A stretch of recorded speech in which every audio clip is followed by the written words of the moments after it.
Willkommen zu einem neuen Video auf meinem Kanal.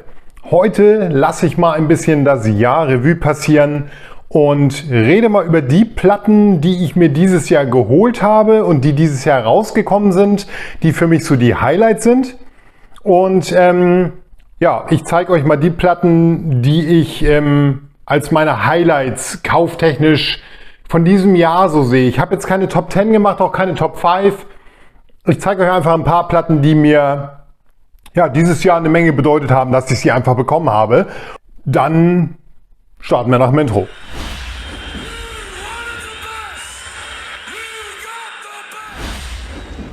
So, bevor wir mit dem Video starten, also richtig starten, erstmal ein dickes Dankeschön an alle von euch, die diesen Kanal geguckt haben, einen Daumen dagelassen haben, ein Abo dagelassen haben und ja, einfach mich unterstützt haben, dass dieser Kanal einigermaßen gut läuft. Es kann natürlich immer besser laufen, aber wer weiß, vielleicht kommt das ja noch. Ich bin auf jeden Fall sehr dankbar für alle, die die Videos klicken, die kommentieren und ja, einfach Spaß an meinen Videos haben und an dem, was ich tue, an meinem Hobby und ja, an meiner Beklopptheit, dass ich halt so viel sammle, besonders im Bereich KISS. Besonderer Dank auch an meine Kanalmitglieder, einmal Florian Hedwig, dann Frankenstolz Benny, Christopher Gase und Nordmann 1989. Vielen Dank auch an euch, dass ihr mich unterstützt bei dem, was ich mache. Dankeschön an Thorsten, der mich immer auf dem Flohmarkt besucht und immer mit mir quatscht. Auch da gehen Grüße raus. Vielen Dank auch an meine Kumpels, die immer auf dem Flohmarkt für mich Ausschau halten nach Platten oder auch auf Konzerten mir dann halt sowas Geiles hier mitbringen. Also auch da fettes Dankeschön an euch. Und ein dickes Dankeschön an Peter Heinen, der mir dieses coole Logo designt hat, um für euch diesen coolen Aufnäher zu machen, den ihr bekommt, wenn ihr einen Monat meine Kanalmitgliedschaft zum Beispiel abonnieren würdet. Dann bekommt ihr den zugeschickt. In der etwas teureren Stufe natürlich. Also da auch vielen Dank an alle, die das gemacht haben und jetzt kein laufendes Kanalmitglied mehr sind. Es waren auch ein paar, die einfach nur für einen Monat mitgemacht haben. Auch an euch ein fettes Dankeschön, dass ihr diesen Aufnäher haben wolltet. Und ja, Peter, cooles Design, immer noch vielen Dank. So, jetzt starten wir aber richtig. Ja, das Jahr hat relativ gut begonnen. Wenn ich mich richtig entsinne, war das The Halo Effect Anfang des Jahres, also das The Halo Effect Konzert.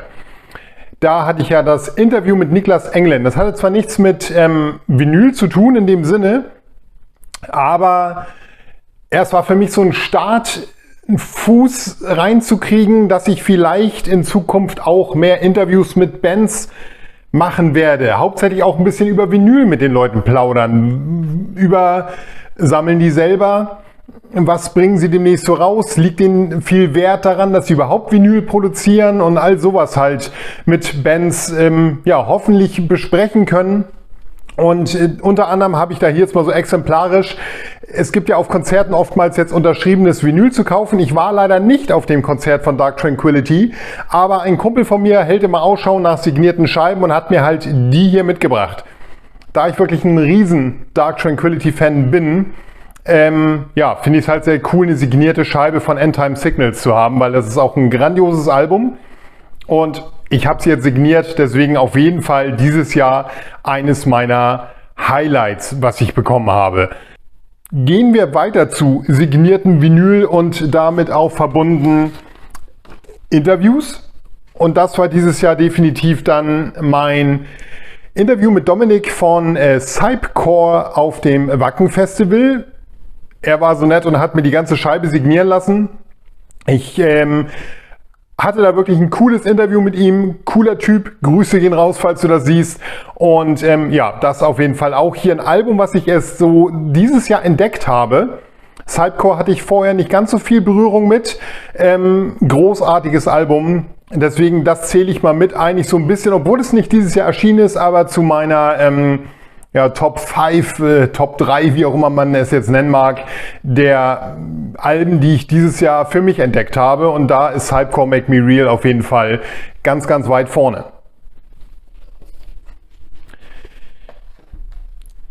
Kommen wir zu Platten, die ich durch Glück gefunden habe und die mich ja so ein bisschen happy gemacht haben. Und das war unter anderem dieses Front 242 Bootleg.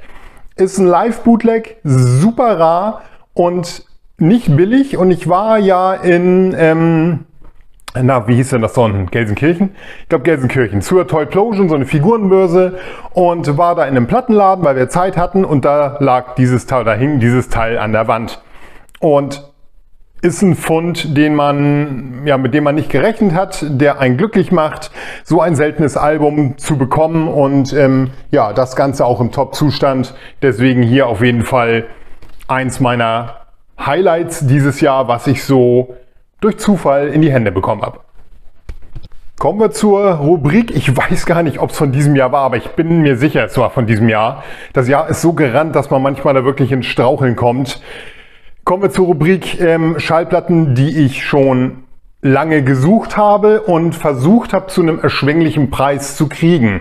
Das ist nämlich unter anderem die Burn My Eyes live im Studio von Machine Head. Bin ein riesen Machine Head Fan, versuche vinyltechnisch da alles aufzusaugen, was ich kriegen kann. Und da ist natürlich das Ding hier, was in den ersten paar nummerierten, ich weiß gar nicht, waren das 500, 200? 500 Stück, ich weiß gar nicht, ich glaube die ersten davon waren nur signiert oder alle 500, ich weiß es nicht. Auf jeden Fall signiert komplett von der damaligen Band. Für mich absolut ein Highlight, dass ich das Teil endlich besitze und das auch zu einem wirklich vernünftigen Kurs, weil ich zahle nicht diese Discogs-Wucherpreise und habe sie tatsächlich über Discogs bekommen, aber mit jemandem fair verhandelt, und dann freut man sich dann umso mehr, wenn man das Ding zu einem guten Kurs bekommt. Ja, gehen wir zur Record Fair über in Holland, Niederlanden, wie auch immer man das jetzt nennen mag. Da war ich ja das erste Mal und da habe ich das Teil bekommen. Eine original signierte Gene Simmons von Kiss in der 2014er Fassung, glaube ich. Ja, sehr cool. Das Autogramm sieht einfach gut aus. Ich konnte sicher sein, dass derjenige, der es da verkauft hat, das definitiv auch selber gesammelt hat, weil es waren genug Fotos vorhanden, um zu wissen, dass er Kiss öfters auf Meet and Greets und so getroffen hat. Deswegen das Ding, eins meiner Highlights. Ich habe zwar schon von Gene auch signierte Platten selber gesammelt, aber das Ding sieht einfach mega gut aus und er hat mal nicht direkt über sein Gesicht signiert. Was oft Gene ja gerne macht, ist über sein Gesicht signieren. Ich weiß nicht, warum er das tut. Er ist der einzige der Band, der das tut, und hier hat er es mal geschafft, einen Teil seines Gesichts nur anzukratzen. Deswegen auf jeden Fall für mich ein Highlight, dass das Ding nicht komplett über sein Gesicht signiert wurde. Sieht super schön aus. Das Teil, eins meiner Highlights auch aus diesem Jahr. Da machen wir gleich weiter. Hier kann ich jetzt echt nicht sagen. Ich bin der Meinung, ich habe es dieses Jahr bekommen. Reden wir auch kurz über die Leute, die wir dieses Jahr verloren haben, was mir persönlich am Herzen lag. Da natürlich Ace an erster Stelle ist ein Verlust, der ja schwer zu fassen ist dieses Jahr, dass das wirklich von 0 auf 100 ging, eben noch auf Tour gestürzt, tot. Das war wirklich krass und hat einen ja, überrascht, als man das ich morgens gelesen habe. Deswegen bin ich umso mehr glücklich, dieses Teil zu besitzen, in Blau signiert, auch ein 2014er Soloalbum, also eine Reissue, und das Ganze halt mit seinem Sternenlogo, was er da drauf malt, auf jeden Fall eins meiner Highlights in der Sammlung. Und auch wenn es dieses Jahr nicht in die Sammlung kam, ich gehe aber davon aus, dass es dieses Jahr war, gehört es auf jeden Fall dieses Jahr mit ins Video, weil einfach Ace dieses Jahr von uns gegangen ist. Dann sei noch zu erwähnen, Nitzer Ebb, Douglas McCarthy, auch dieses Jahr von uns gegangen, auch für mich ein großer Schlag gewesen, weil ich Nitzer Ebb eins der Elektrobands war, die mich mit so geprägt haben mit Front 242. Und dann natürlich nicht zu vergessen Ozzy Osbourne. Ja, war auch irgendwie, ich bin zwar jetzt nicht der Hardcore-Ozzy-Fan, aber da muss ich auch sagen, die Box, die ich dieses Jahr bekommen habe, gehört auch zu meinen Highlights. Habe ich hier jetzt nicht mit, um sie zu zeigen, weil sie unten im Keller ist, sie ist sehr schwer und ich wollte sie nicht hochschleppen. Und ja, Ozzy natürlich auch einfach eine Tragödie, auch gerade erst ein Konzert gegeben, 2 Wochen später tot. Einfach ein paar Schläge, die dieses Jahr ganz schön reingehauen haben in der Metal-Welt. Und ja, Ace, was soll man sagen, mich macht es immer noch traurig, wenn man irgendwie Sachen von ihm sieht. Dann bleiben wir noch bei der Record Fair. Da habe ich nämlich auch das Teil hier bekommen, habe ich ja schon mal was drüber erzählt. Den anderen Teil davon, ich wusste nicht, dass das 2 Teile sind, die komplett unterschiedlich aussehen. Hingen bei einem anderen Händler, habe ich nicht mitgenommen. Er hatte die dafür 140, glaube ich, hängen den zweiten Teil. Ich hoffe, dass ich sie nächstes Jahr im April, ich hoffe, ich kann da zur Record Fair, dass ich sie da finde. Das ist mein Hauptziel, den zweiten Part von der NVivo zu kriegen. Ja, die habe ich im wirklich schönen Zustand. Eins meiner Highlights, was ich auf der Record Fair gefunden habe und ja, deswegen auch in so einer wunderschönen Schutzhülle hier das Ganze. Tolles Teil, ist natürlich Alive in, ich weiß es gar nicht mehr, war das die mexikanische Variante oder ich bin jetzt, ich komme da mal durcheinander mit den ganzen Länderpressungen. Lassen wir es, bevor ich was Falsches erzähle. Kommen wir zu den Sachen, die dieses Jahr erschienen sind, die, ich sag mal jetzt in meiner Top 3 sind. Und da starten wir natürlich mit Machine Head. Neues Album, Unatoned. Ist nicht mein Lieblingsalbum geworden, muss ich sagen. Trotzdem Machine Head immer geil, egal wie. Es ist auf jeden Fall auf dem Machine Head Album immer 1 oder 2 Songs drauf, die einfach absolut episch sind und zu Hymnen werden. Und so auch hier, weil hier haben wir, ich muss kurz gucken, Outsider finde ich einen absoluten Hammer. Ja, Scorn und für mich absolut einer von diesen Liedern, wie ich es meine, episch. Und ja, es sind auch viele andere Songs drauf, die wirklich richtig gut sind. Atomic Revelations ist ein gutes Album, nicht das Beste, aber es sind auf jeden Fall wieder Hits drauf. Und das ist immer das, was Machine Head auszeichnet. Es sind für mich eine der wenigen Bands, ich habe schon mal gesagt, die es immer schafft, gute Alben zu machen, außer 1, 2 Ausreißer. Und immer schafft, auch wirkliche Hits auf die Platten zu packen. Dann kommen wir zu dem Teil hier, gerade erst bekommen. Kiss Cruise, Landlocked in Las Vegas. Das Teil habe ich Gott sei Dank bekommen. Nicht günstig, ist halt so ein 2-Track-Teil, wer das letztes Mal nicht gesehen hat. Da ist Do You Love Me und Juice in der neu aufgenommenen Variante drauf. Ich finde beide Versionen nicht gut. Darum geht es auch nicht. Es geht einfach darum, dass ich dieses Vinyl habe, weil es bekommen nur die Teilnehmer von diesem Kiss Cruise. Und ja, natürlich nur in den Staaten oftmals zu kriegen, in Deutschland von 3, 4 Leuten vielleicht, wenn die es verkaufen wollen, die da mit dabei waren. Ansonsten schwer ranzukommen, teuer.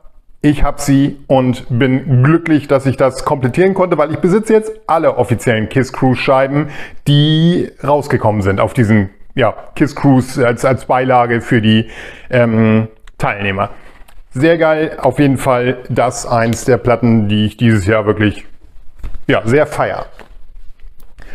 Und dann kommen wir final zu dem Album, was mich dieses Jahr wirklich am meisten getoucht hat. Das kann man so gar nicht sagen, weil das Album ist eigentlich echt so ein bisschen geknüppelt, aber auch nicht wirklich. Also Lorna Shore. I feel the ever black festering within me. Ich musste kurz den Text nochmal nachlesen, weil der ist so lang, dass ich ihn immer wieder vergesse.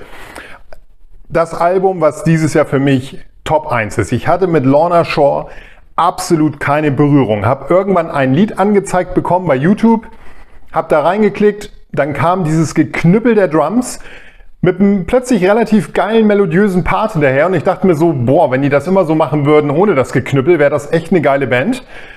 Und dann kam das Lied Glenwood und Forevermore und seitdem bin ich drin. Es ist wirklich, es bleibt irgendwo geknüppelt. Es ist manchmal, dass man denkt, oh, reicht jetzt. Aber es sind so epische Parts in diesen Liedern, dass die Band für mich es geschafft hat, wirklich zu einer meiner Favoriten dieses Jahr zu werden, was auch Spotify wieder gespiegelt hat. Ich habe das Album anscheinend in der kurzen Zeit, wo es jetzt rausgekommen ist, relativ oft gehört.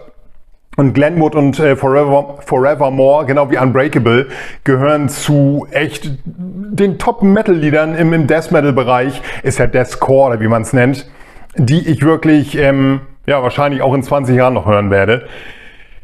Mega geil, ist nicht für jeden was. Ich feiere es sehr. Man musste sich sehr in das Album reinhören. Ich muss sagen, ich finde jetzt wirklich auf dem Album außer 2 Songs das ganze Album durchgehend geil. 2 Songs muss ich wirklich weiterklicken, weil das ist mir dann zu viel Geknüppel und zu wenig Melodie. Und da bin ich dann nicht so der Fan von, aber der Rest auf dem Album ist ein Highlight und ist für mich Platz 1 meiner Alben. Ich glaube, es ist auch dieses Jahr rausgekommen, ne? Also Platz 1 meiner Alben, ja, die dieses Jahr dann erschienen sind und die ich dieses Jahr für mich entdeckt habe. Ich bin super traurig, dass ich für nächstes Jahr kein Ticket habe in Hamburg. Diesen Ausverkaufen kosten ein Schweinegeld auf dem Zweitmarkt. Da auch nochmal vielen Dank an Eventim, dass sie auf ihrem Zweitmarkt die Platten für, die Tickets für Wucherpreise verkaufen lassen. Absolute Frechheit eigentlich. Ja, wer da kauft, eigentlich selber schuld. Der unterstützt den Kram. Ich werde es nicht tun. Aber ja, ich bin einfach unglücklich, dass ich kein Ticket habe für dieses Konzert und wäre gerne zu Lorna Shore gegangen, weil auch live sind die absolut geil. Man denkt es nicht bei dem Geknüppel, aber live echt brachial geil. Man hört den Sänger, man hört alle Melodien, die sind super, super gut. Und ich bin auf das nächste Album gespannt. Die alten komme ich nicht ganz so klar mit. Das Ding hier für mich wirklich ein Hammer und ich hoffe, dass darauf aufgebaut wird und es so weitergeht. Pain Remains hat auch schon ein paar coole Songs, aber das hier ist wirklich für mich das Highlight und ja, für jeden, der es nicht kennt und der ein bisschen was mit Death Metal Gesang anfangen kann, hört da rein. Der Sänger ist ein Ausnahmesänger. Damit bin ich raus. Ich wünsche euch einen guten Rutsch ins neue Jahr. Nächstes Jahr geht es auch wieder los mit Shorts. Ich habe es gerade ein bisschen schleifen lassen. Liegt halt daran, dass man einfach nebenbei noch viel zu tun hat und auch andere Sachen im Leben hat, die man vorbereiten muss, machen muss, die nicht nur mit Platten zu tun haben. Ich werde aber nächstes Jahr wieder mit den Shorts auch mehr starten von den Bootlegs.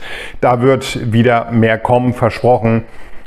Kommt gut ins neue Jahr, kommt gesund ins neue Jahr und wir sehen uns definitiv in 2026 wieder mit hoffentlich vielen neuen geilen Platten, mit hoffentlich Bericht von der Record Fair und mit hoffentlich ja, anstehenden Interviews. Ich hoffe wirklich, dass ich da weitere Chancen habe, mit Bands nächstes Jahr über Platten zu reden. Das ist so mein Ziel und ich hoffe, dass ich das für mich verwirklichen kann.